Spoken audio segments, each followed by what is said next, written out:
22 22 భూములపై నిషేధం ఎత్తివేత. సో, ఇది ఒక మంచి గుడ్ న్యూస్ అనమాట ఏపీలోని. 22 భూములపై నిషేధం ఎత్తివేత. 20 నుంచి మళ్ళీ రీసర్వే. సంక్రాంతి తర్వాత రాజముద్రతో కొత్త పట్టాదారు పాస్ పుస్తకాలు. నకిలీ పాస్ పుస్తకాల స్కామ్‌లో నిందితులైన ఆర్‌ఓ అక్కడ ఎంఆర్‌ఓలపై చర్యలకు రంగం సిద్ధం. ప్రాంతీయ రెవెన్యూ సదస్సులో మంత్రి అనగాని సమీక్ష. 679 మంది రీసర్వే డీడీల డీటీల పదవీకాలం 2 ఏళ్ల పొడిగింపు. సో, ఉత్తర్వులు జారీ. రాష్ట్రంలో 22 అనేది ప్రధాన సమస్యగా మారింది.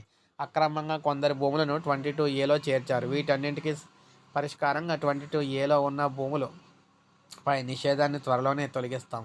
గత ప్రభుత్వంలో 22 భూముల నిషేధాల కంటే నిబంధనలకు విరుద్ధంగా 4.5 లక్షల ఎకరాలకు నిషేధిత జాబితా నుంచి తప్పించారు.